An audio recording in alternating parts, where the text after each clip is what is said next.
Bonjour à tous, merci d'être venus aussi nombreux. Hein. Je sais que c'est obligatoire, donc vous n'avez pas trop le choix, mais merci quand même.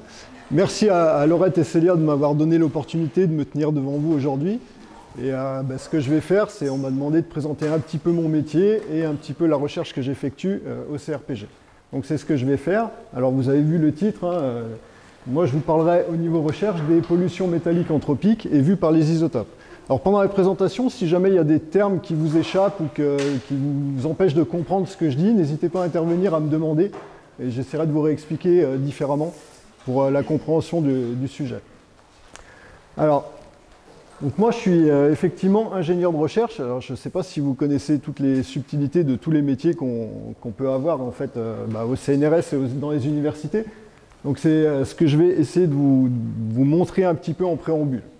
Donc, je vais vous présenter un petit peu le métier de l'ingénieur de recherche. Alors pour bien comprendre ce qu'est le métier d'ingénieur de recherche, il faut revenir sur l'organisation générale des universités et du CNRS, qui est de façon classique divisée on va dire en deux, avec d'un côté les corps scientifiques, et là vous avez déjà vu, je pense, des chargés de recherche, maîtres de conférences, ou des directeurs de recherche, ou des professeurs. Donc ça, c'est les CNRS et pendant universitaires. Et puis vous avez des corps dits plus techniques qui sont représentés ici, qui vont depuis adjoint technique de la recherche à ingénieur de recherche en passant par les métiers de technicien, assistant ingénieur, ingénieur d'études. Donc ce corps technique, c'est celui auquel j'appartiens. On les appelle généralement ITA pour la partie CNRS ou BIATS pour la partie universitaire. Donc c'est des termes que vous retrouverez probablement tout au long de votre scolarité. Et donc, ces deux sont regroupés sous un terme qui est PAR, donc pour personnel en appui à la recherche. Alors, il faut savoir que les métiers techniques sont regroupés dans ce qu'on appelle des BAP, des branches d'activité professionnelle, dont je vous ai pris ici un screenshot de la page du CNRS. Et vous voyez, en fait, les métiers techniques sont regroupés donc, sous ces BAP en fonction des différentes spécialités. Donc, personnellement, je suis dans la branche d'activité B qui est relative aux sciences chimiques et sciences des matériaux. Donc, ces BAP, dans chacune de celles-ci, et vous pourrez faire l'essai si vous voulez, soit en direct, mais bon, ce serait mieux plus tard, mais vous pouvez le faire. Vous allez sur la page et quand vous cliquez sur un des onglets ici, une des BAP, en fait, vous avez à l'affiche des sous-métiers, on va dire, enfin pas des sous-métiers hein, en tant que tels, mais des métiers affiliés à ces BAP. Vous voyez ici, dans la BAP B, vous avez analyse chimique, synthèse chimique, sciences des matériaux, caractérisation, sciences des matériaux, élaboration. Alors c'est divisé parce qu'en fait, chacun de ces sous-branches vont avoir des légères différences. Alors moi j'appartiens, on va dire, je suis classé dans cette branche-là, sciences des matériaux, caractérisation, et donc je trouvais intéressant de vous montrer les fiches métiers, et en fait, c'est pas moi qui vais vous le décrire le mieux, c'est probablement le CNRS qui a décrit le mieux les missions que doivent effectuer les ingénieurs de recherche dans ces catégories. Et donc vous voyez que ici, la mission très générique, hein, c'est concevoir et développer des méthodes et techniques de caractérisation structurale, mécanique, physique, physico-chimique des matériaux. Les évolutions de ce métier sont animation, encadrement d'équipes techniques dans le cadre de plateformes, ou bien encore des implications de plus en plus importantes dans des projets de recherche, nationaux et internationaux. Vous avez également développé des nouveaux types de matériaux, faire évoluer les techniques de caractérisation. Et donc les impacts sur l'emploi type, c'est responsabilité de projet d'équipement, développement d'action. Donc vous retrouvez ces fiches métiers dans chacune des sous-branches et déclinées pour chacun des corps techniques, hein, comme je vous ai dit, d'adjoint technique jusqu'à ingénieur de recherche. Donc bien évidemment, vous pouvez retrouver les missions et les facteurs d'évolution qui varient en fonction de la catégorie sur laquelle vous allez.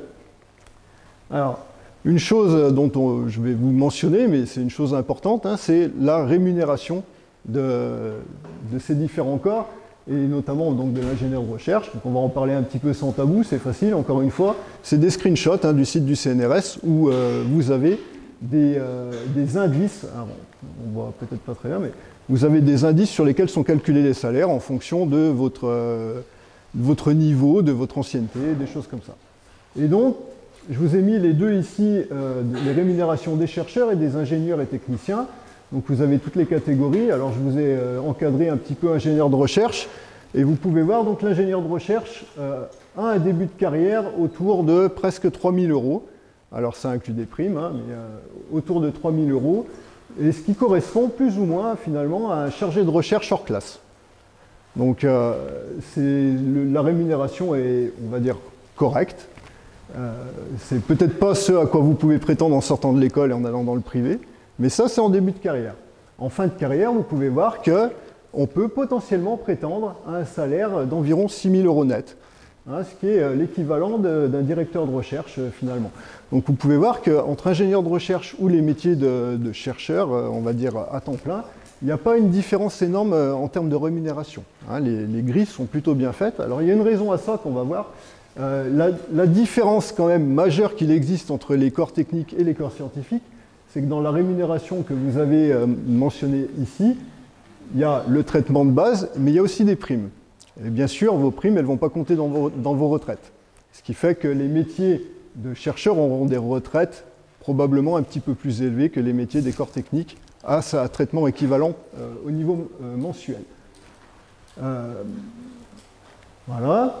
Donc, pour intégrer le corps d'ingénieur de recherche tel que je le suis ou n'importe quel des autres corps, l'intégration se fait soit directement sur concours, lorsqu'il y a des concours, en fait la fonction publique publie des concours ouverts. Chaque année, le CNRS en tout cas a un certain nombre de possibilités d'intégration, et donc il faut déposer un dossier et passer le concours, et si vous êtes lauréat, vous avez le poste. Donc ça c'est vrai pour à peu près tous les corps.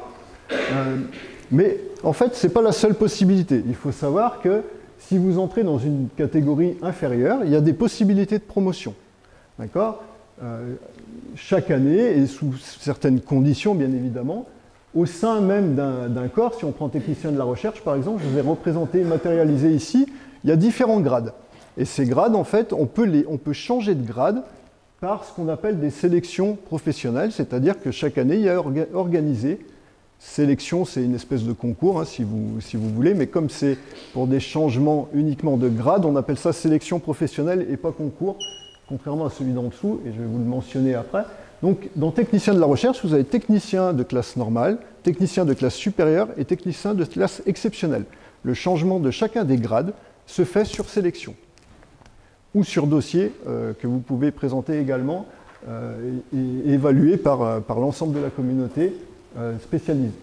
Et puis, vous pouvez changer de corps, c'est-à-dire que si vous rentrez technicien de la recherche, vous pouvez aller vers un métier d'assistant ingénieur ou d'ingénieur d'études, voire d'ingénieur de recherche, ceci sur concours interne. Donc, encore une fois, c'est des concours qui sont réservés aux gens qui sont déjà en fonction, et si leur métier, l'évolution de leur métier, les activités qu'ils effectuent justifient de ce changement de corps, et bien en fait, on peut très bien monter comme ça jusqu'à ingénieur de recherche.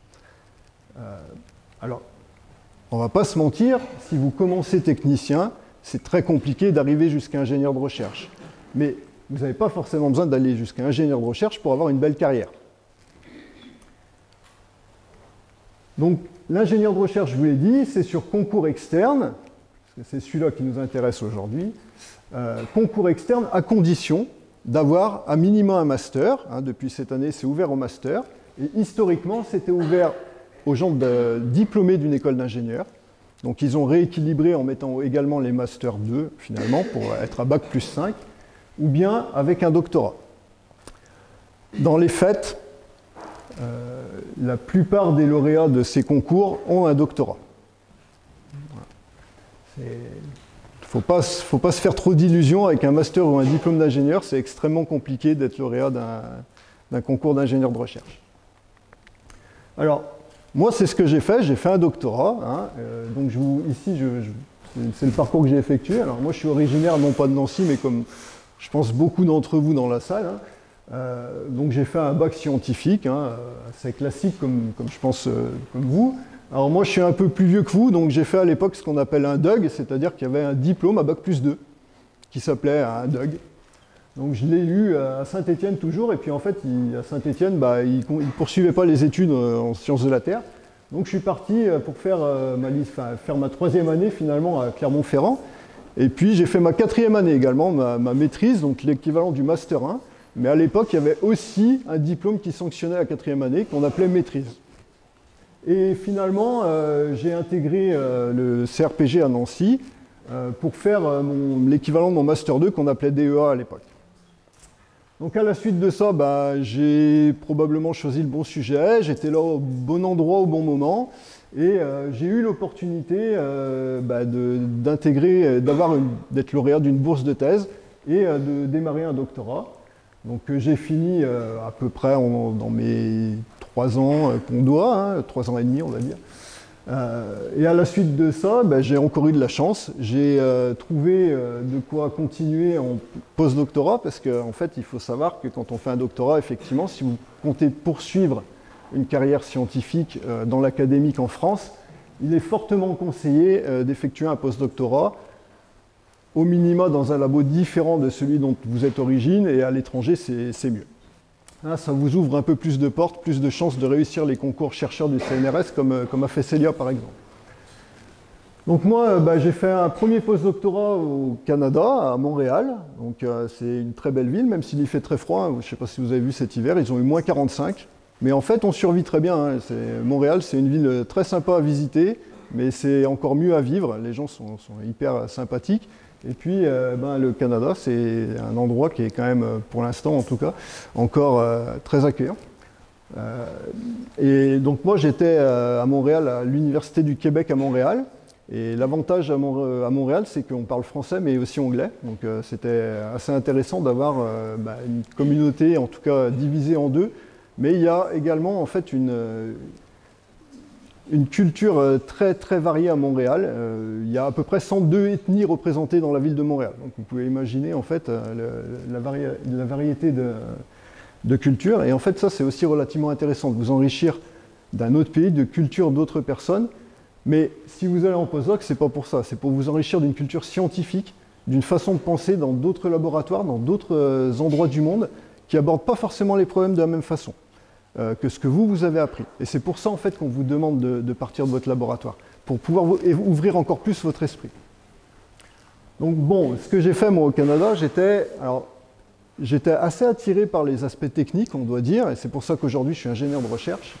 Et déjà en postdoc, en fait, j'ai été responsable, on va dire, d'une plateforme. J'étais comme l'équivalent de lab manager, en fait, au Géotope à Montréal, et responsable particulièrement d'un instrument qu'on appelle MCICPMS.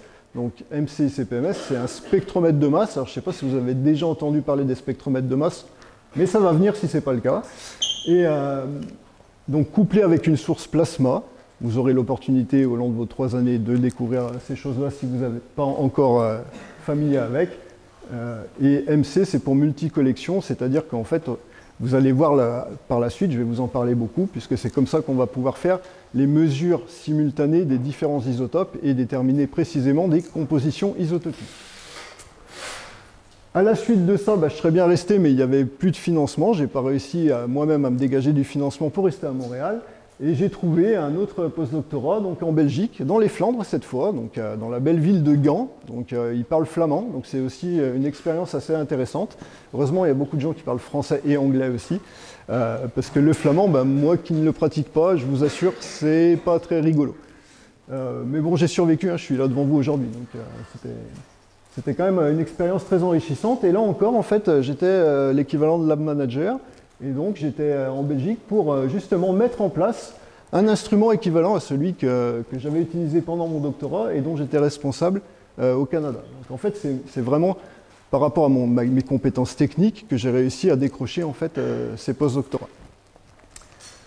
Voilà, et à la suite de cette expérience en Belgique que j'ai écourtée en fait un petit peu, j'étais là-bas pour 3 ans, j'y suis resté finalement que 1 an. Puisque en fait, j'ai eu l'opportunité de revenir sur un contrat longue durée, un CDD de 3 ans en fait finalement, au CRPG. Et ce qui a motivé, on va dire, mon choix de partir de Belgique, c'est pas que j'étais pas bien, loin de là, j'étais très bien, je vivais très bien en Belgique, mais il n'y avait aucune opportunité d'obtenir des postes permanents. En revenant sur un CDD ici à Nancy, j'avais une toute petite opportunité que ça se transforme un jour en un poste qui s'ouvre. Et donc j'ai saisi cette petite opportunité. Et finalement, ça a bien fini, puisque j'ai réussi à avoir, en fait, à être lauréat d'un concours qui a ouvert ingénieur de recherche, donc au CNRS, pour finalement devenir responsable du SAM, que je vais vous présenter un petit peu. Et donc je suis responsable ici depuis janvier 2011. Voilà, alors, qu'est-ce que j'y fais quand même, mon métier, on va dire, hein, en tant que tel? Alors c'est un petit peu un diagramme un peu fonctionnel, comme on appelle, hein, mais donc imaginez, je suis au milieu, et en fait le cadre ici, donc c'est, tiens, il y a un double cadre d'ailleurs, c'est rigolo, c'est le SARM, donc la plateforme dont je suis responsable, dont je m'occupe en fait, et donc on a plusieurs parties, et essentiellement je pilote, je fais beaucoup d'administratifs, on va dire, on va pas se mentir, j'arrive encore à faire un peu de labo, ce qui est pas mal, et je participe notamment en fait beaucoup au laboratoire Isotopie, puisqu'on fournit des prestations de composition isotopique. C'est là que j'interviens le plus, mais en fait j'interviens beaucoup plus pour, on va dire, en quelque sorte diriger, guider, amener des idées ou des nouveaux développements que vont effectuer les personnes qui sont dans les laboratoires. Donc les personnes qui sont dans les laboratoires participent également un petit peu au développement quand on a le temps, parce qu'en fait, je vais vous en parler juste après, le SARM, on fait beaucoup de prestations. Je vais y revenir. Et puis, en fait, en tant que responsable de ce service, j'échange directement, donc bien sûr avec la direction du CRPG, mais aussi avec la direction de l'Institut dont nous sommes dépendants au CNRS.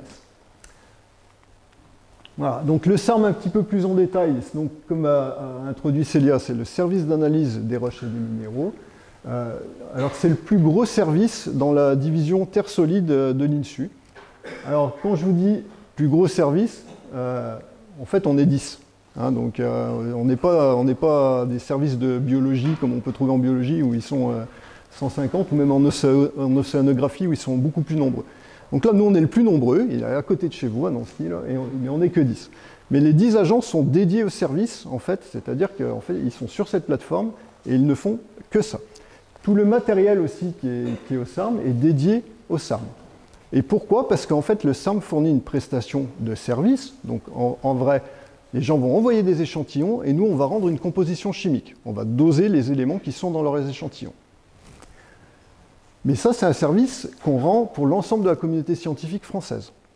Hein, donc, en fait, il faut qu'il y ait des gens pour rendre ce service. C'est un choix qui a été fait par le CNRS d'avoir ce genre de prestations pour libérer du temps de routine dans les laboratoires, pour que les laboratoires puissent développer des recherches un peu plus pointues sur leurs propres instruments, plutôt que de faire de la routine. Donc des services comme ça, il en existe plusieurs. Il y en a, donc on est ce qu'on appelle un instrument national. Il y en a un deuxième à Nancy, en fait, qui est la sonde ionique. Alors peut-être vous avez déjà eu, non, enfin en tout cas il y en a un deuxième à Nancy.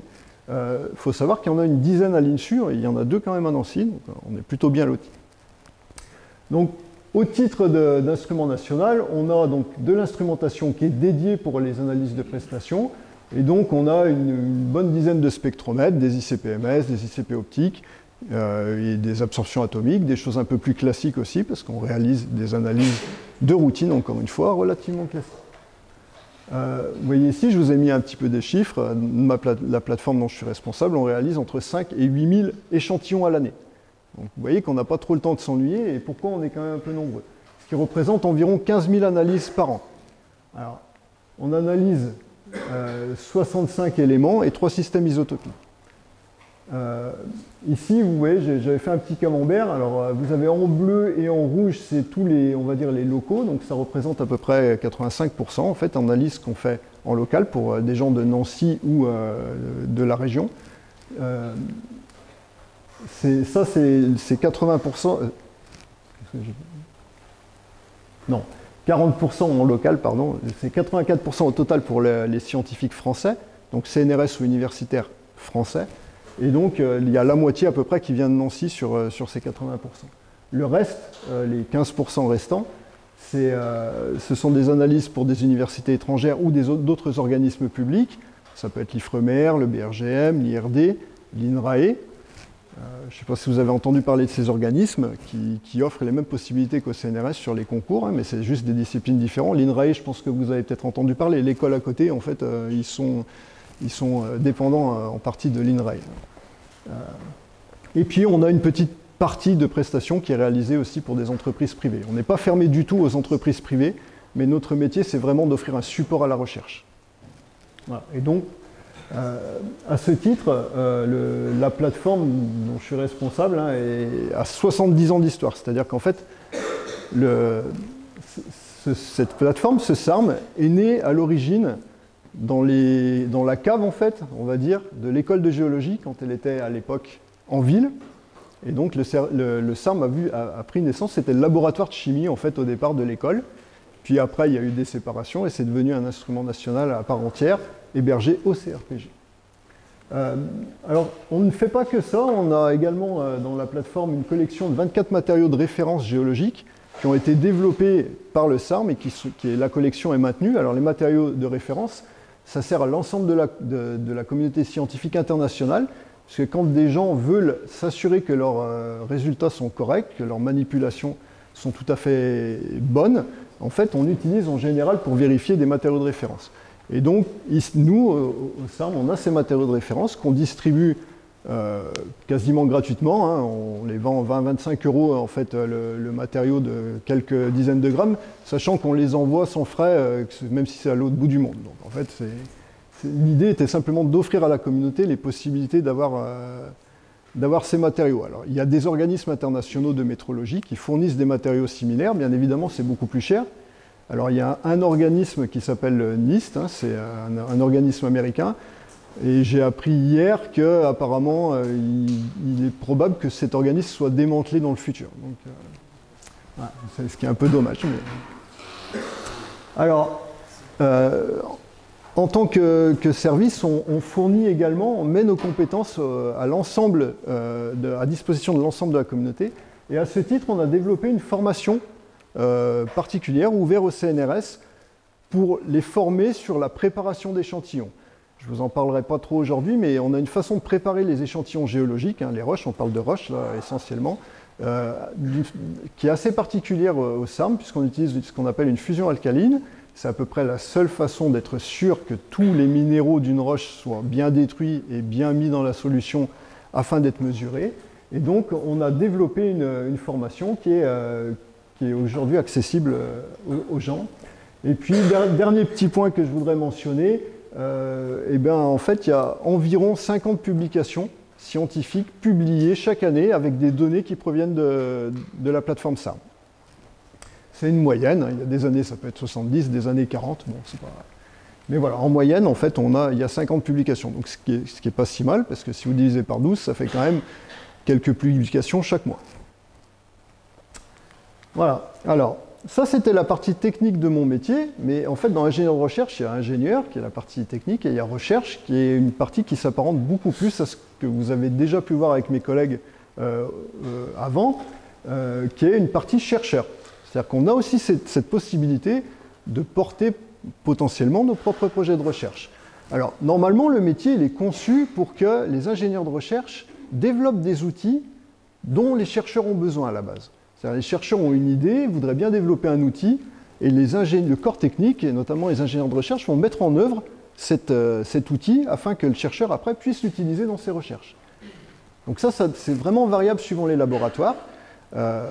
Au CRPG, on a la chance en fait, on soit encouragé, les ingénieurs de recherche, à porter nous-mêmes nos propres projets de recherche. Donc en fait, on peut faire une partie, alors pas autant que ce que peuvent faire les chercheurs, puisque évidemment, on a d'autres choses à faire, mais voilà, on est amené à écrire des articles, à faire des révisions d'articles, hein, en tant que docteur et actif dans la communauté scientifique. On peut participer à des jurys de concours. Alors ça, c'est la partie la plus sympa, aller chercher les financements pour se faire financer sa recherche, parce que l'argent pour payer les analyses que vous allez effectuer dans le cadre de votre recherche, les développements, le terrain que vous voulez effectuer, ben, il n'arrive pas tout seul. Il faut écrire des projets et obtenir les financements pour vos projets, donc avoir des idées pour ça, et bien les écrire afin de pouvoir obtenir ces financements. Ce qui vous permet également après d'aller de temps en temps vous promener en conférence, hein, dans des coins sympas du monde, des villes que vous visiterez peut-être jamais autrement, Et ça, c'est la partie vraiment sympa du travail aussi. Vous pouvez, au même titre que des chercheurs, encadrer des étudiants, des doctorants, des postdoctorants, et puis avoir des projets scientifiques. Donc, j'ai à peu près fait le tour du métier. Est-ce que déjà vous avez peut-être... On garde les questions pour après? Oui, on garde les questions pour après. Donc, maintenant, je vais vous présenter un petit peu la recherche que moi j'ai effectuée et que j'effectue toujours, qui est axée sur les pollutions métalliques, essentiellement anthropiques. Alors pour ça, je vais vous faire un petit rappel, mais pourquoi s'intéresser en fait à ces pollutions métalliques? Tout simplement parce que si on reprend un tableau périodique de Mendeleïev, que je suis sûr que vous adorez et vous connaissez par cœur, vous pouvez, en fait ici c'est une représentation un peu particulière que j'ai été pioché dans une thèse d'un collègue. Vous pouvez voir qu'il y a des éléments où il y a juste des petits cœurs, et ça c'est des éléments qui sont juste essentiels à la vie. Il y en a d'autres qui sont essentiels mais aussi toxiques, ici par exemple le sélénium, l'arsenic. En fonction de la concentration, vous savez, tout dépend des concentrations, c'est toujours pareil, quand vous abusez de quelque chose, en général vous n'êtes pas bien. Alors, si les jeudis soirs vous abusez un peu d'alcool, généralement le vendredi matin vous avez mal à la tête ou vous ne venez pas en cours, c'est bien connu. Et puis il y a des éléments quand même qui sont uniquement toxiques pour la vie, donc c'est le cas de tous les lanthanides, tous les terres rares, et puis des éléments comme cadmium, mercure, plomb, qui sont uniquement toxiques, et ceux-ci que je viens de mentionner sont les plus toxiques, le mercure, le cadmium et le plomb, et sont ce qu'on appelle les métaux lourds. Donc moi je m'intéresse particulièrement à ceux-ci. Alors pourquoi s'intéresser à ces métaux? Ils sont toxiques pour la vie, mais quels sont vraiment leurs effets?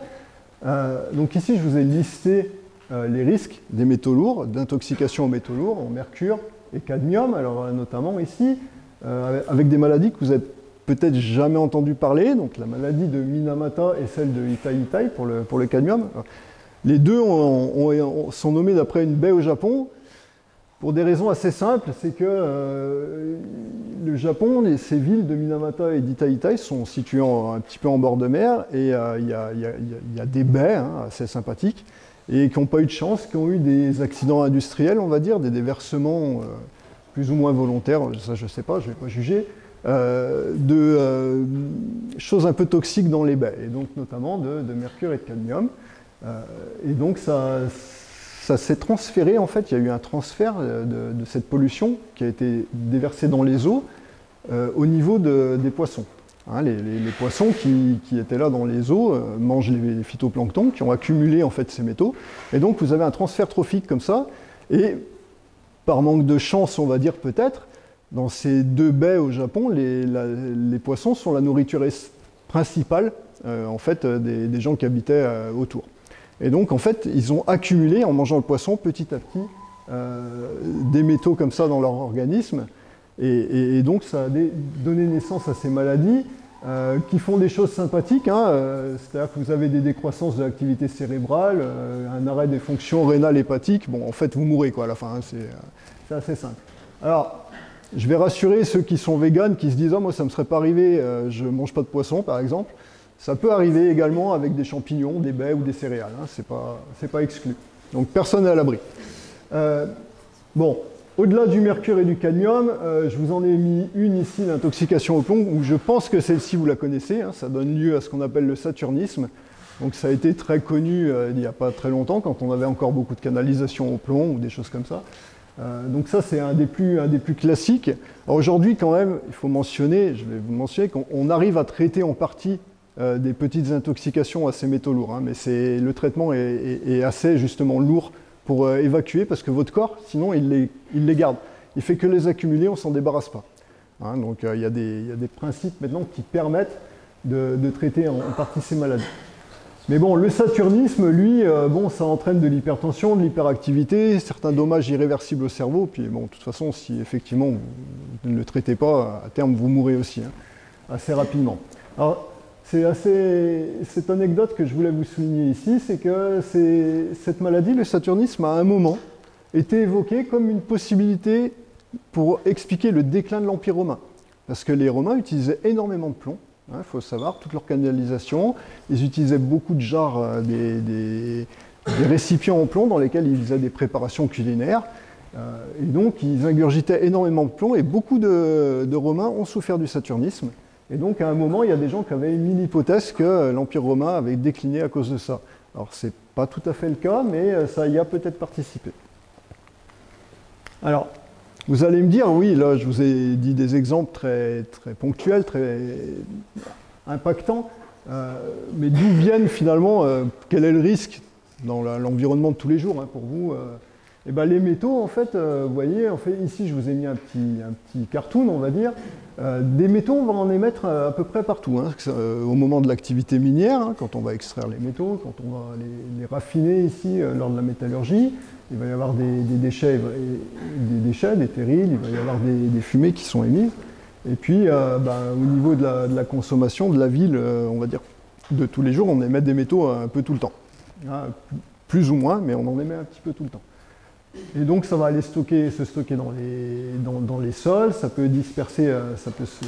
se disperser dans les eaux. Donc c'est quelque chose qui pour moi est relativement important et sur lequel j'ai basé ma recherche. Alors pour vous donner un ordre d'idée, quand on regarde les émissions métalliques au niveau mondial, ici c'est un diagramme qui vous montre les émissions mondiales de métaux en tonnes par année. Vous pouvez voir qu'en fait, on dépasse déjà largement 1000 tonnes d'émissions atmosphériques, pas juste dans l'atmosphère. Donc ça, c'est des vieilles données. Alors, c'est des vieilles données simplement parce que c'est extrêmement compliqué à quantifier. Donc, les études ils mettent beaucoup de temps à être réactualisées. Mais toujours est-il que vous voyez, pour la plupart de tous ces métaux, on est largement au-dessus de 10 000 tonnes par an, voire 100 000 tonnes au beau jour du plomb, qu'on ajoutait dans les essences plombées. Alors vous n'avez pas forcément connu ça, parce que je pense que vous n'étiez pas né. En France, en tout cas, on a supprimé l'essence plombée au niveau des années 2000. Donc voilà. On a arrêté de mettre du plomb dans les essences, mais vous allez voir, on en émet quand même encore. Alors,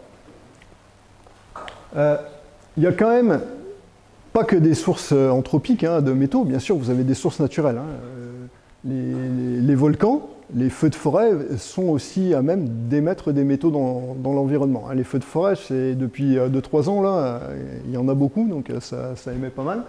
Et puis les volcans, c'est assez variable, mais vous avez quand même pas mal d'émissions. Donc, il faut retenir quand même que ces émissions métalliques ne sont pas uniquement liées aux activités anthropiques. Elles peuvent être naturelles. Mais, quand vous faites le rapport des émissions métalliques anthropiques par rapport aux émissions plutôt naturelles, en fait, vous voyez que pour tous les métaux, vous dépassez 10, vous obtenez même des rapports qui sont équivalents à 100, ce qui veut dire qu'à minima, il y a 90% de ces métaux qui sont émis par l'homme. Donc, ça ne laisse pas beaucoup pour la fraction naturelle. Et même les plus toxiques, mercure, plomb, cadmium, que je vous ai mentionné, vous voyez, on atteint 100. C'est-à-dire qu'en fait, 99% des émissions de ces métaux sont liées à l'activité anthropique. Alors, ça, c'est quand même assez important de se dire, bon, on peut peut-être faire quelque chose. Alors, en France, on n'est pas les plus mal lotis. En France, effectivement, on a fait des efforts depuis les années 2000. Ici, j'ai été chercher un petit peu des données sur le site du gouvernement, et vous pouvez voir que pour ces métaux les plus toxiques, il y a eu quand même des chutes d'émissions qui sont relativement importantes, puisqu'on est à plus de 50% de baisse d'émissions, voire même 80% pour jusqu'au nickel, mais 70% pour mercure, cadmium. Donc en fait, on a fait énormément d'efforts. Malgré tout, en fait, il reste beaucoup de plomb de ces métaux émis. Et vous voyez, les carburants, même si on a enlevé l'essence, le plomb des essences, vous voyez que le trafic routier contribue encore à 51% des émissions de plomb, par exemple. Donc c'est quand même relativement important. Donc voilà, donc en France, on est pas mal lotis, mais il n'y a pas que la France dans le monde, bien évidemment, mais on fait quand même des efforts et c'est appréciable. Bon, ceci dit, il n'y a pas que la France dans le monde. Et donc, la demande en métaux, au niveau mondial, elle fait que croître. Elle croît tout le temps. Donc ici, vous avez des courbes, vous voyez, vous avez des croissances de 4-5%. Et en fait, il y a des projections qui ont été effectuées sur la transition énergétique, en fait, avec la demande estimée de certains métaux en fonction du scénario. Alors ici, je ne sais pas si vous arrivez à lire, mais le orange, c'est si on veut un scénario à 2 degrés, et le bleu pâle, c'est 6 degrés. Hein, et puis le bleu foncé, au milieu, c'est 4. Donc vous voyez que en fait, la transition énergétique, de toute façon, va demander énormément de métaux.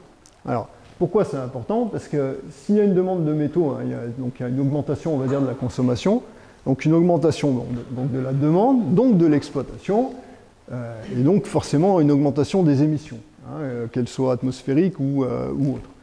Et tout ça a un impact sur le cycle biogéochimique et la dynamique de transfert. Donc en fait, vous avez du transport, de la dispersion et de la toxicité qui peut être variable sur les métaux. Donc vous avez une augmentation du risque environnemental. Alors ici, c'est juste une petite représentation, mais de la végétation autour d'une fonderie, on va dire, qui est en Russie, hein, dans la péninsule de Kola. Et bon, voilà, je ne suis pas sûr que ce serait agréable d'avoir ce paysage un petit peu partout. Bon, voilà ce qui justifie mon activité de recherche, on va dire.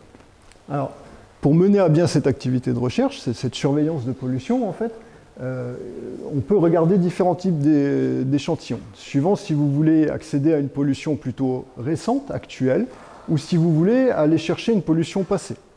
Donc pour ça, vous avez le choix d'utiliser différents types d'échantillons, des aérosols, des lichens ou des mousses, qui sont des organismes épiphytes qui vont se nourrir uniquement de l'atmosphère et donc qui vont être des proxys de ce qu'il y a dans l'atmosphère.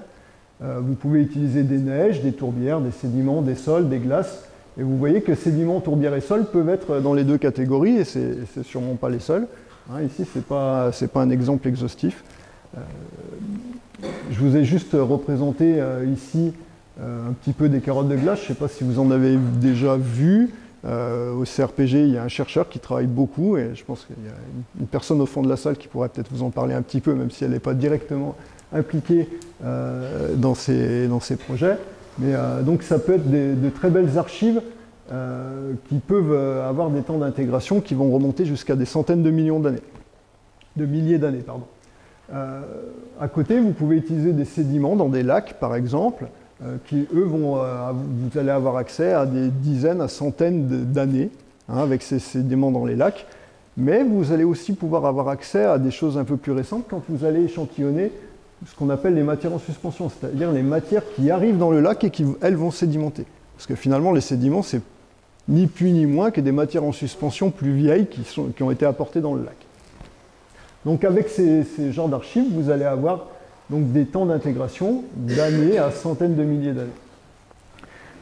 A contrario, si vous utilisez des aérosols prélevés sur filtre, hein, vous allez simplement à un endroit donné, vous mettez un filtre, vous mettez une petite pompe au bout, et puis vous la faites pomper, et puis ça va attirer les particules qui vont rester sur le filtre.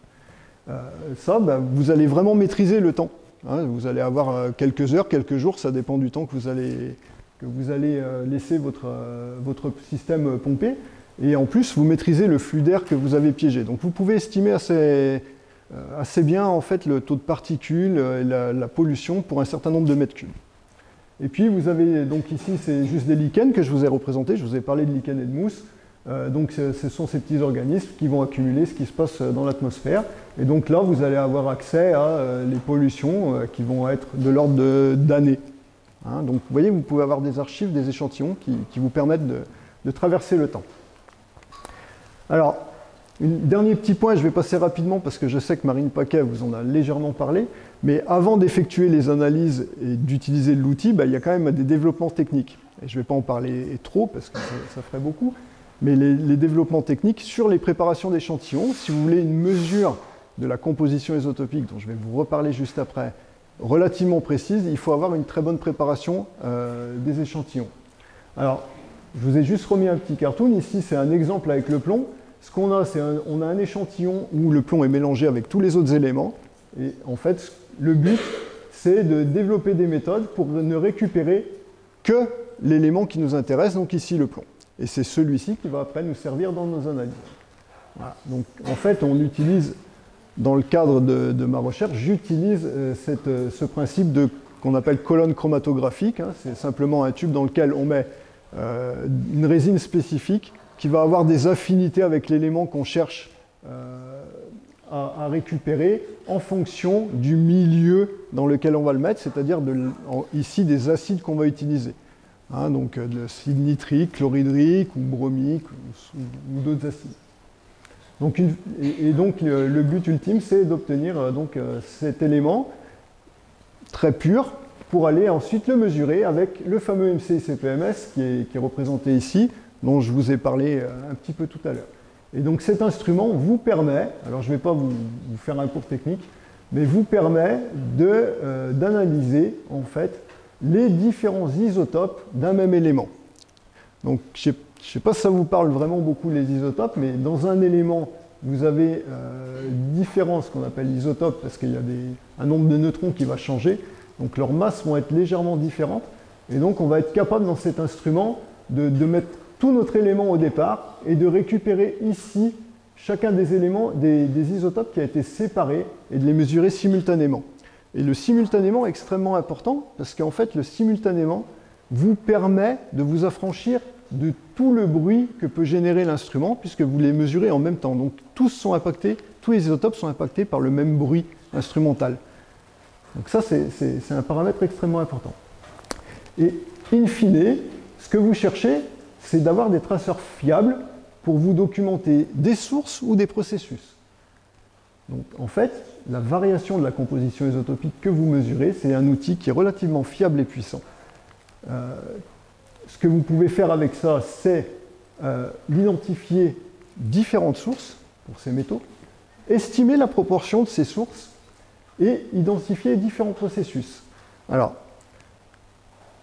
je vais vous montrer un petit peu pourquoi, mais avant, je voudrais quand même vous signifier quelque chose qui pour moi est extrêmement important.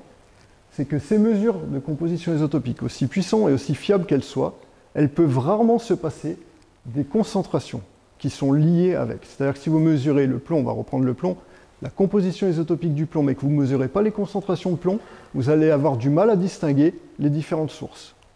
Donc c'est quelque chose qui est extrêmement important qu'il ne faut pas oublier.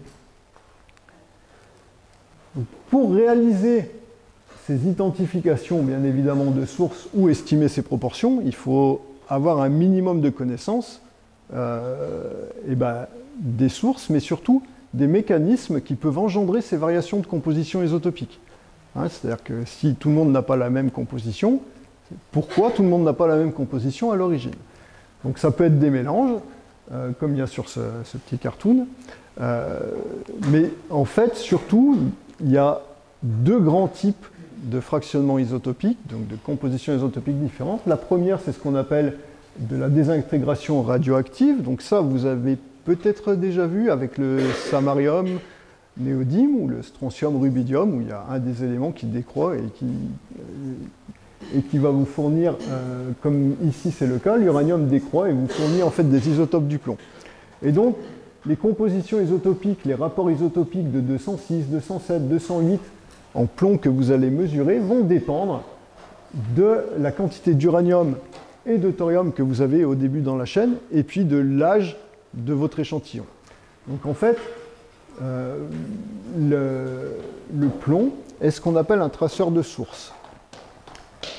Pourquoi un traceur de source? Parce que en fait, les compositions isotopiques dépendent essentiellement et voire uniquement de la désintégration de l'uranium et du thorium. Et une fois que vous avez ça, vous pouvez leur faire subir ce que vous voulez. Vous pouvez leur faire des réactions chimiques, vous pouvez l'évaporer, sa composition isotopique ne va pas changer.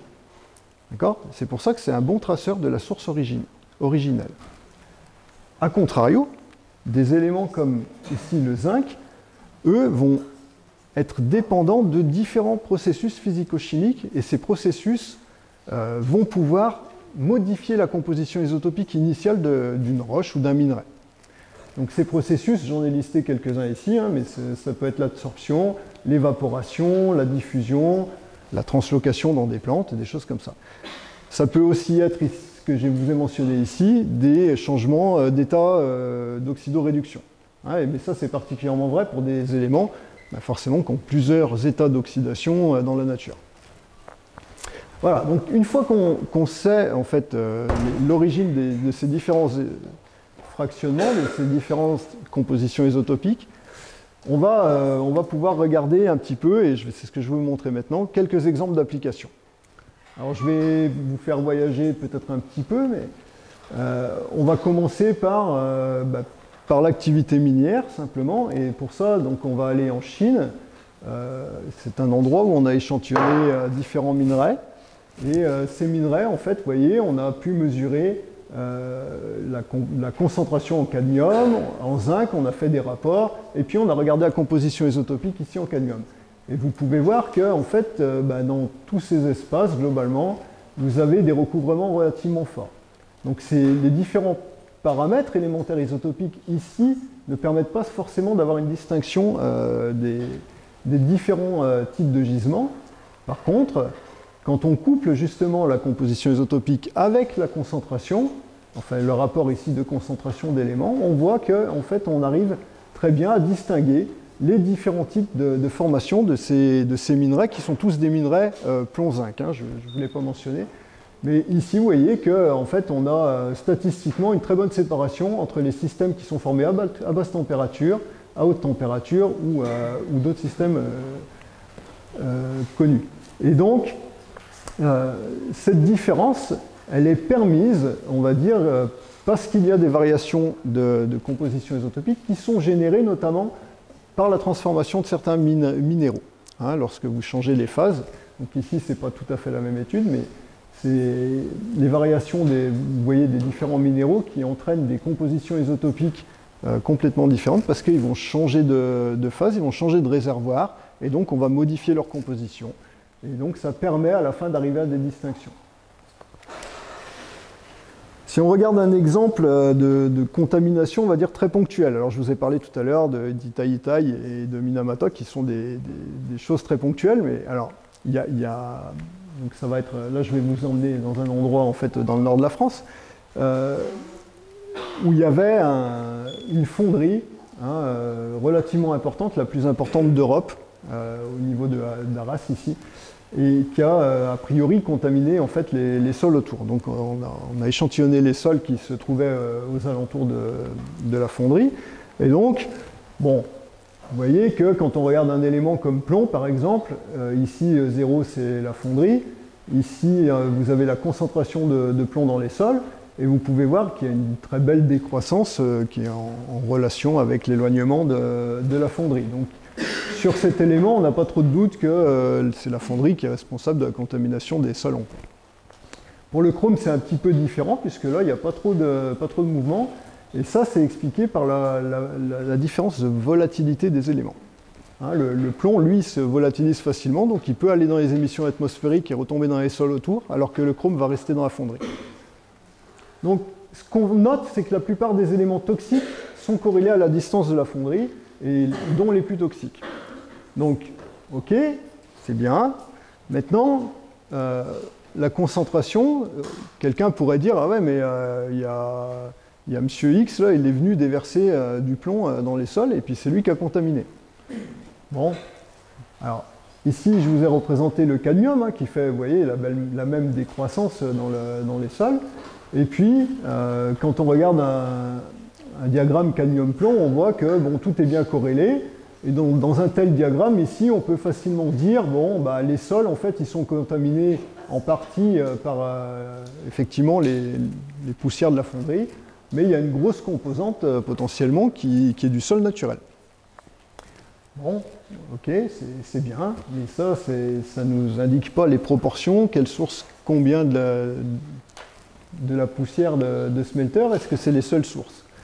Donc pour ça, pour distinguer s'il y a vraiment une contribution importante de la fonderie, ce qu'on a fait, c'est qu'on a regardé des compositions isotopiques, et quand on regarde la composition isotopique ici en cadmium en fonction de la distance de la fonderie, on voit également en fait ce beau mélange entre les poussières et puis le cadmium plutôt naturel, et on voit que les résidus de la fonderie, ou notamment, ou d'autres choses, ne sont pas spécialement impactés quand on regarde dans cet espace.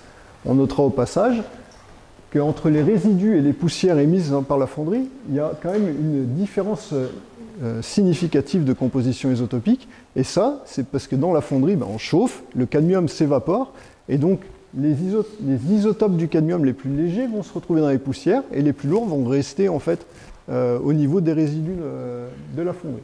Et ça, c'est relativement important et intéressant comme propriété, parce que le cadmium naturel, lui, est confiné, on va dire, dans une zone assez restreinte, qui est ici notée en bleu, hein, qui est autour de 0 pour 1000.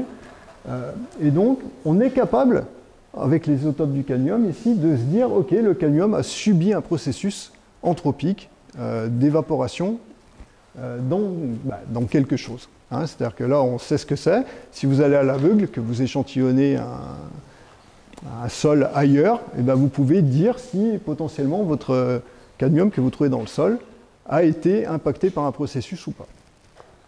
Voilà. Pour aller un petit peu plus loin, maintenant on travaille toujours un petit peu pareil. Hein. On va mettre les isotopes en fonction de l'inverse de la concentration. C'est ce qu'on appelle des diagrammes de mélange. Dans des espaces comme ça, les mélanges entre différentes sources font des droites.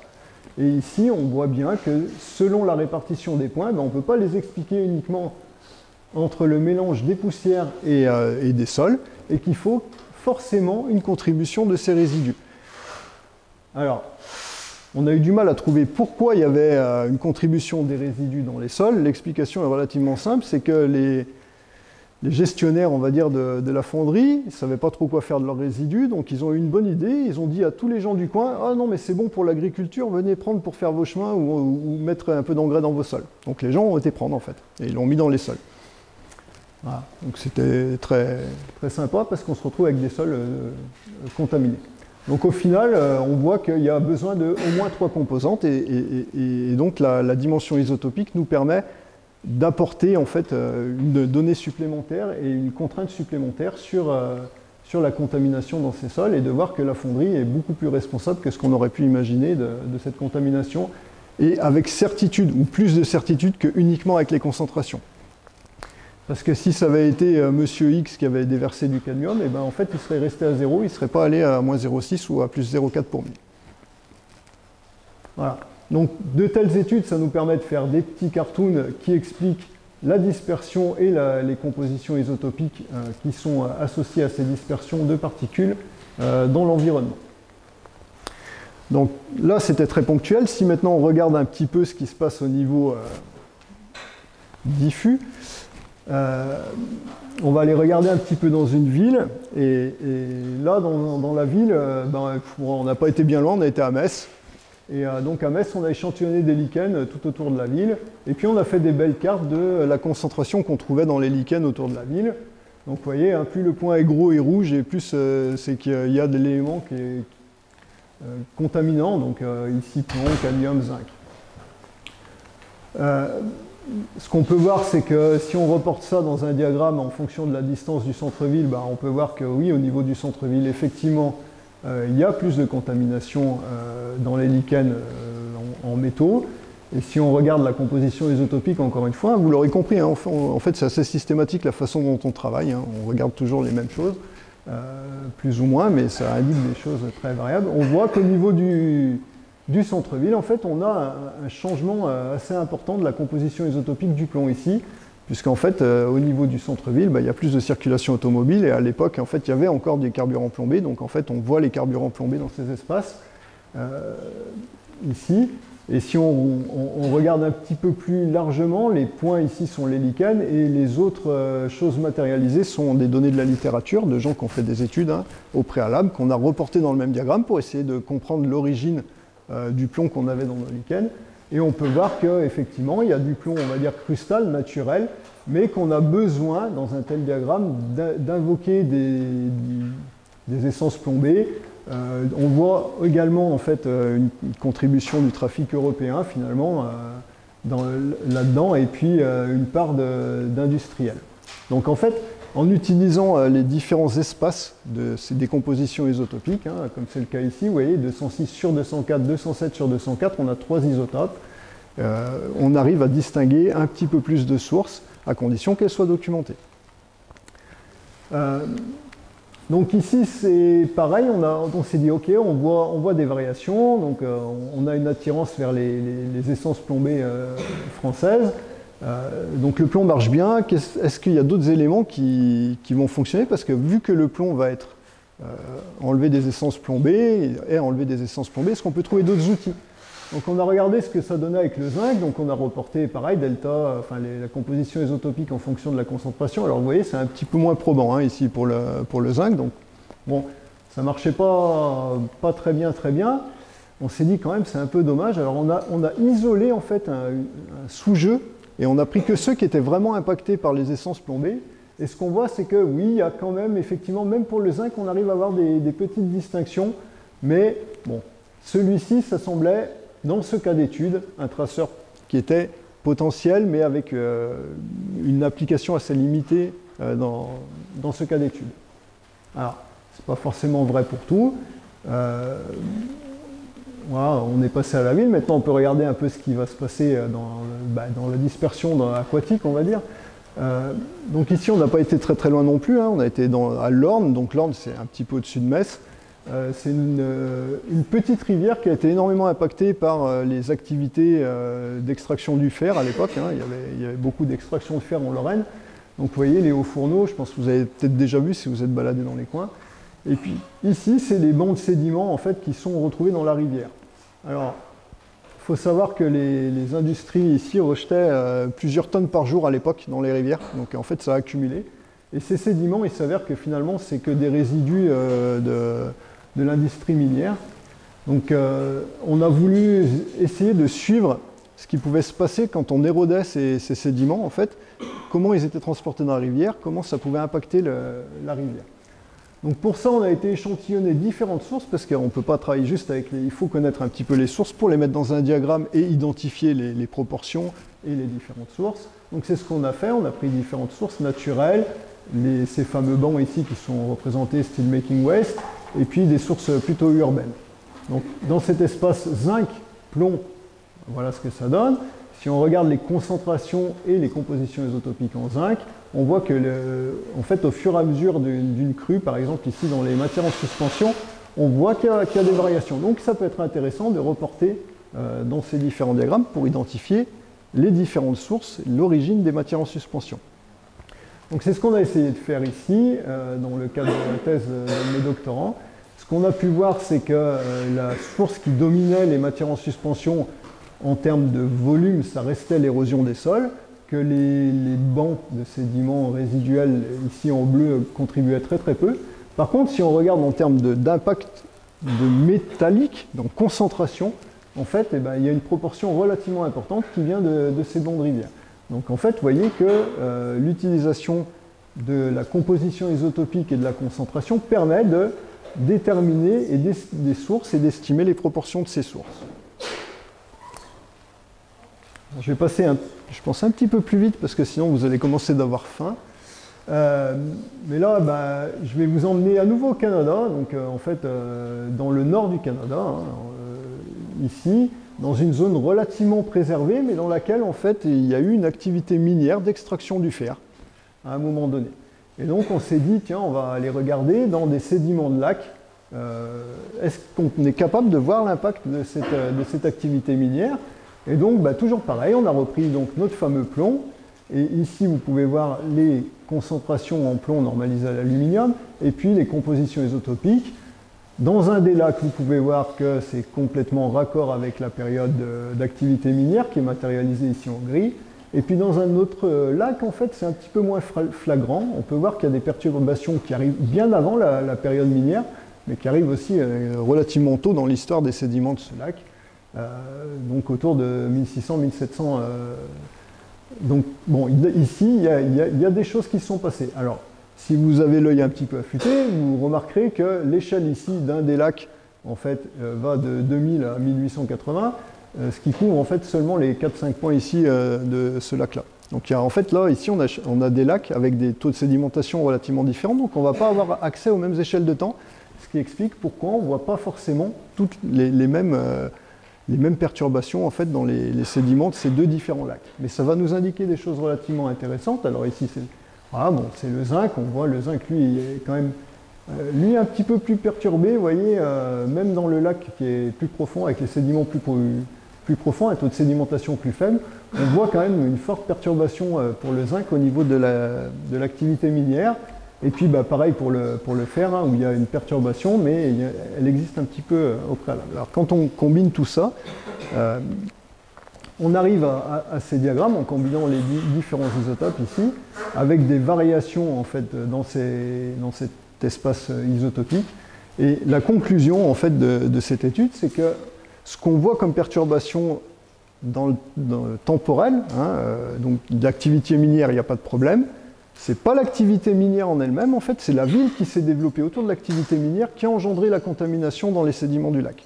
Parce qu'il y a un des lacs qui servait un petit peu de poubelle à la ville qui s'est développée autour du lac. L'autre lac qui montrait des sédiments très vieux, lui, on trace en fait, ce qu'on trace, c'est du transport à longue distance. C'est-à-dire qu'en fait, les activités d'émissions métalliques et la révolution industrielle en Europe, en fait, ont été impactés les sédiments dans des lacs, même dans des endroits relativement reculés, relativement préservés. On retrouve la trace de l'activité anthropique, même si elle était beaucoup plus vieille que ça. Et on n'a pas l'impression, mais en fait, le transport à longue distance joue énormément. Et donc, c'est ce qu'on voit dans ces lacs, avec cette perturbation, notamment en fait, sur le plomb ici, qui est très marqué au niveau des sédiments les plus vieux. Et je vous ai dit tout à l'heure, en fait, si on avait pu remonter encore plus dans le temps, on verrait les activités du Moyen-Âge et les activités romaines. Il y a des études qui ont été faites dans le passé, dans des sédiments de lac, où on voit très bien les pics de plomb liés aux activités romaines et aux activités moyenâgeuses. Voilà. Alors, j'en ai presque fini. Je vais juste vous mentionner quand même d'autres applications qu'on peut faire, mais vous avez vu, le temps passe vite et je peux être très bavard. Donc j'ai enlevé les diapos ici pour ne pas vous prendre trop de temps. Mais, on peut avoir aussi des applications biogéochimiques, c'est-à-dire qu'en fait sur les plantes, les cycles végétaux, on peut faire de l'expérimentation, donc en labo, ou alors on peut aller voir en terrain, et tout ça va nous aider à compléter nos cycles si on veut avoir une image globale de ce qui se passe avec les métaux, le flux, comment ils sont cyclés au niveau de la croûte terrestre, au niveau de la zone critique. Et ben c'est intéressant d'aller voir les applications biogéochimiques. Et puis, je voulais aussi vous mentionner des applications qui peuvent être relativement connexes et qui ont été développées dans notre communauté des sciences de la Terre, hein, avec les outils qu'on avait pu mettre en place. C'est des applications sur plutôt l'homme, en tout cas. Et vous voyez qu'en combinant ici des isotopes, des compositions isotopiques de fer, de cuivre ou notamment de zinc, en fait, on est capable de distinguer, en combinant ces éléments, on est capable de distinguer les hommes végétariens des hommes qui sont omnivores et des hommes et des femmes également. Donc en fait, ça peut avoir des applications archéologiques qui peuvent être relativement intéressantes en couplant ces métaux. Hein, on peut imaginer que vous retrouvez une momie et puis vous allez faire une mesure de composition isotopique sur les os de cette momie, par exemple, ou les dents, et vous allez pouvoir déterminer si c'est un homme ou une femme, qui peut-être est plus évident pour des anthropologues, mais aussi son régime alimentaire potentiellement. Et puis, y a bien sûr, ça reste un outil, hein, cette composition isotopique, ça reste un outil, il ne faut pas l'oublier, ce n'est pas une science en soi, c'est un outil qui nous sert à faire de la science. Et en fait, il y a de nombreuses autres applications qui peuvent être notamment au niveau des réseaux trophiques pour déterminer la position des animaux dans le réseau ou des végétaux dans le réseau trophique. Entre autres, il y a beaucoup d'applications biomédicales qui voient le jour.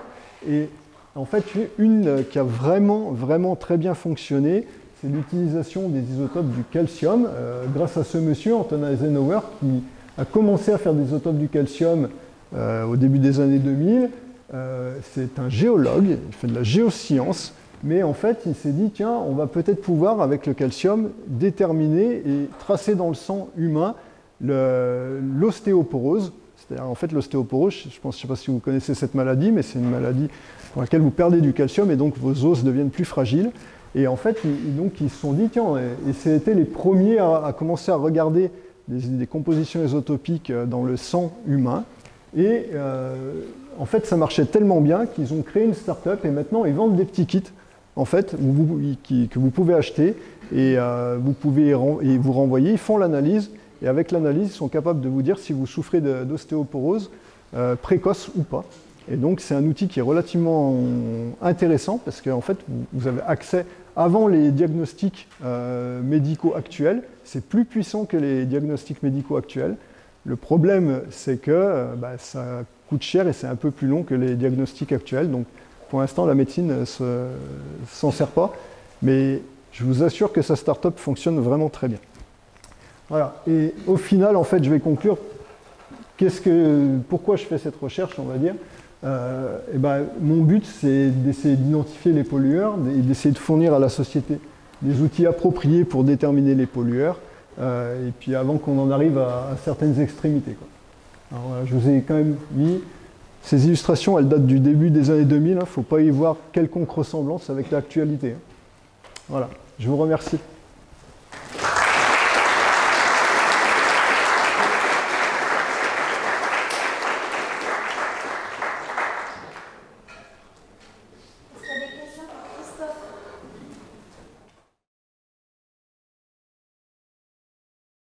Oui, alors oui, j'ai eu la chance d'aller dans les îles éoliennes, par exemple, sur l'Etna, pour échantillonner des gaz volcaniques, par exemple, pour faire des analyses isotopiques de sélénium, entre autres, pour compléter avec des analyses qu'on faisait déjà sur le soufre, parce qu'en fait, en combinant, toujours, l'idée, c'est toujours d'essayer de combiner pour maximiser les réponses qu'on peut apporter.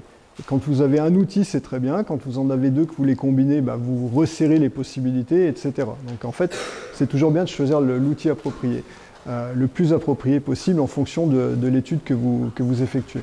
Mais oui, j'ai eu la chance d'aller sur le terrain, et c'est pas un cas unique en fait, hein, les ingénieurs de recherche, mais les ingénieurs d'études aussi, parfois peuvent être sollicités par les chercheurs pour aller sur le terrain, les aider à échantillonner, notamment quand il y a des développements d'échantillonneurs spécifiques ou de choses comme ça, ils sont amenés à aller sur le terrain. Après, les chercheurs du CRPG font leur recherche, il y a une partie qui est quand même beaucoup sur le terrain, mais ça, en fait, moi j'en fais un petit peu moins parce que je suis plus en laboratoire, je fais beaucoup d'expérimentation, mais les échantillons, il faut à un moment aller les chercher. Mais c'est pour ça que l'obtention de financement pour les projets est aussi important parce qu'une mission d'échantillonnage sur le terrain, ça coûte cher. Alors oui, on en fait.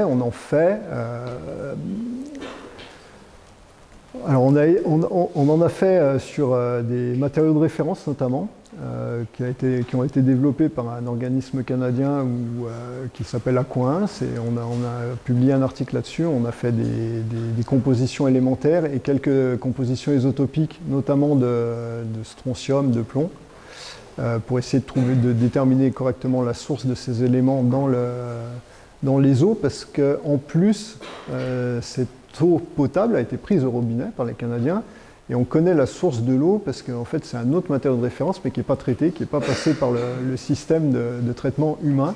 Et il y avait des différences notamment avec le plomb, et on a essayé de trouver l'origine en fait de cette différence, notamment pour les canalisations qu'on retrouve. C'est minime, les concentrations en fait ne dépassent pas les limites acceptées. Mais par contre, en fait, l'outil isotopique apporte une information complémentaire qu'on ne regarderait pas forcément.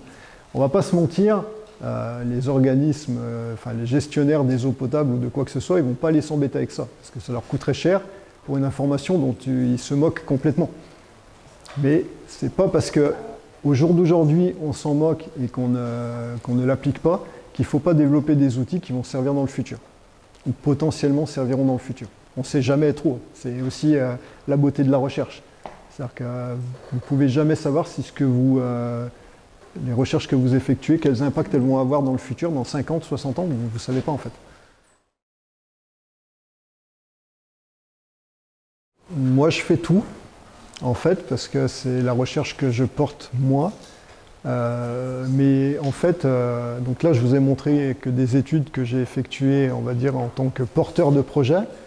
Mais j'ai aussi des collaborations avec d'autres collègues où souvent, soit je ne fais que les mesures, on va dire, mais c'est eux qui les interprètent, mais on en discute bien évidemment.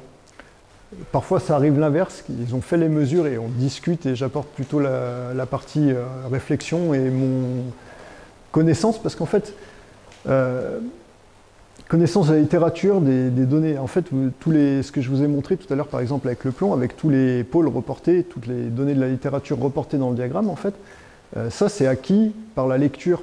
Hein, la lecture, c'est une partie extrêmement importante dans la recherche. C'est-à-dire qu'il faut se documenter, il faut savoir ce que les autres ont fait pour ne pas déjà refaire, pour ne pas reproduire les mêmes erreurs, et pour pouvoir justement enrichir nos hypothèses de travail et ne pas dire n'importe quoi, tout simplement, en fait.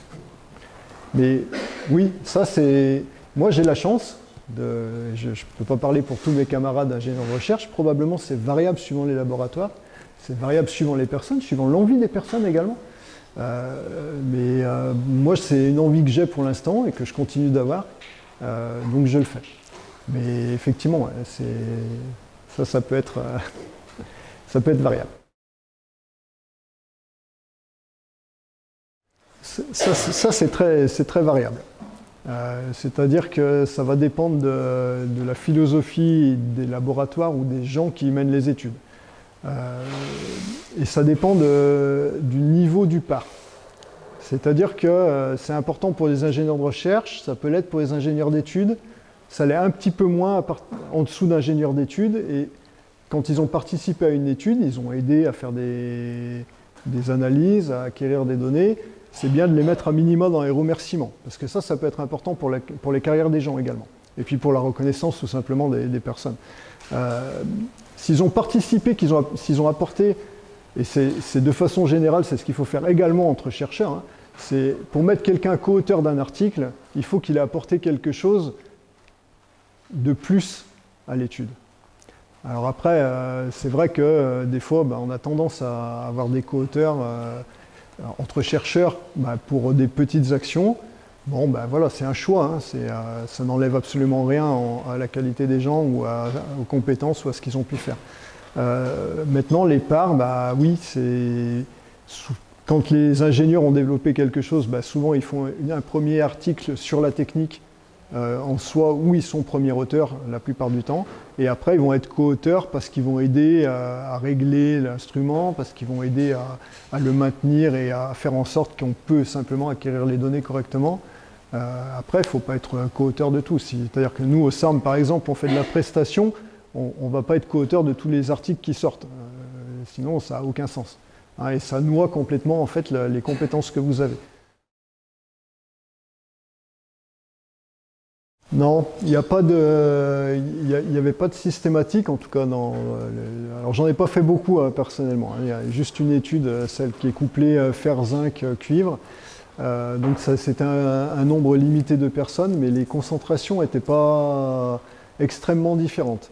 Alors, ça peut arriver, mais en fer, par exemple, il y a des petites différences entre hommes et femmes. Hein. Mais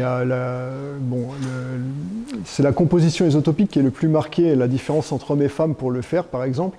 Parce que simplement, les femmes ont un taux de renouvellement du fer plus important dans leur corps que les hommes. Voilà. Donc en fait, encore une fois, il ne faut pas regarder juste un paramètre ou un autre. C'est bien de réfléchir, avant de commencer les études, lequel paramètre va être intéressant, lequel paramètres on va pouvoir coupler, quel élément on va pouvoir utiliser, parce qu'en fait on ne va pas prendre un au hasard et se dire je vais regarder le plomb dans une carotte, ça n'a aucun sens quoi. Enfin, pas beaucoup, juste dit comme ça. Et il vaudrait peut-être mieux regarder un élément qui lui va être utilisé par la carotte quoi. Donc, donc oui, pour répondre vraiment à la question, les différences de concentration, c'est pas ça qui est le plus marqué. Et on ne peut pas faire des distinctions telles qu'on les a fait avec les isotopes. Si on prend bêtement ce qui est demandé, c'est ce que j'ai essayé de mentionner tout à l'heure. Normalement, l'ingénieur de recherche va développer, concevoir les choses.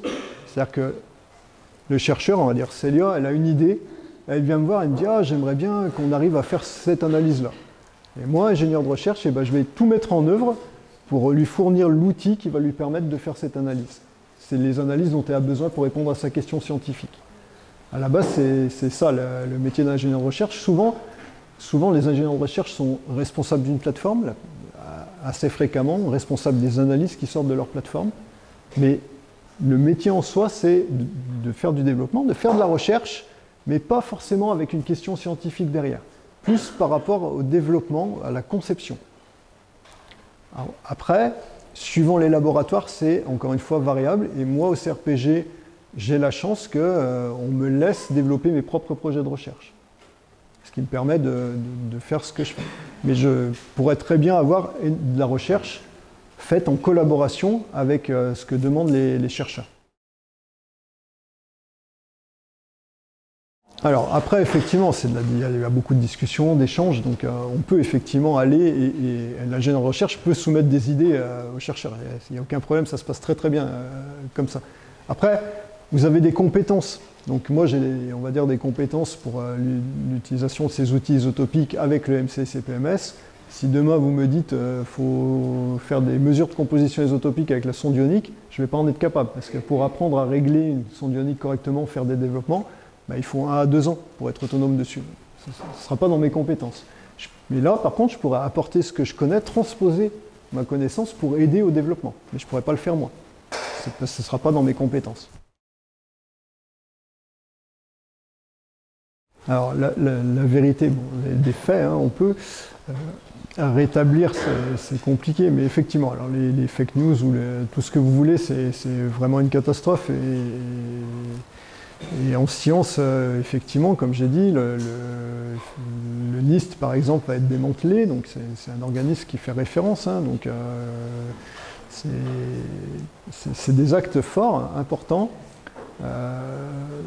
qui se produisent chez nos collègues américains. Il y a une fuite des chercheurs à l'heure actuelle hein, qui essayent de fuir parce qu'on leur a coupé les moyens, ils n'ont plus les moyens de travailler, en fait, on les empêche de travailler correctement. Je ne sais pas si ça peut revenir en arrière. Il y a quelques années, c'est déjà arrivé. C'était un peu moins important. C'est extrêmement difficile à prédire. Hein. C'est-à-dire qu'en fait, il faut arriver à se mobiliser, à essayer de maintenir, on va dire, une science objective et non censurée.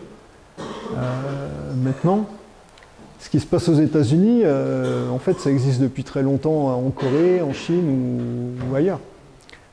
C'est sûr que là, on parle d'un pays qui a priori, se veut complètement être une démocratie, la plus grande démocratie du monde.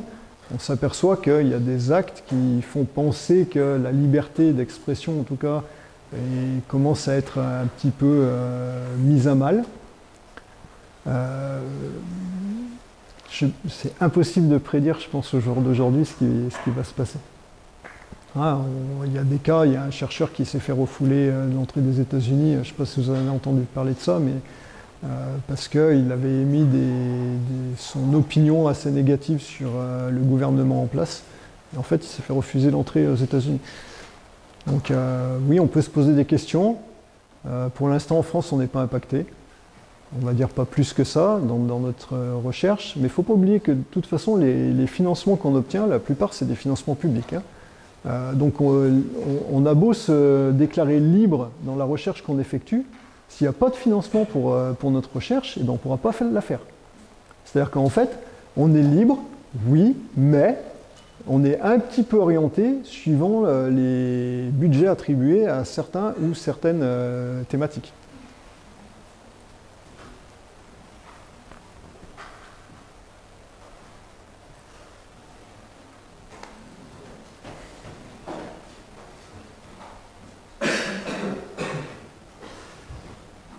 Je crois que c'est bien, merci. Hein, merci pour votre attention en tout cas.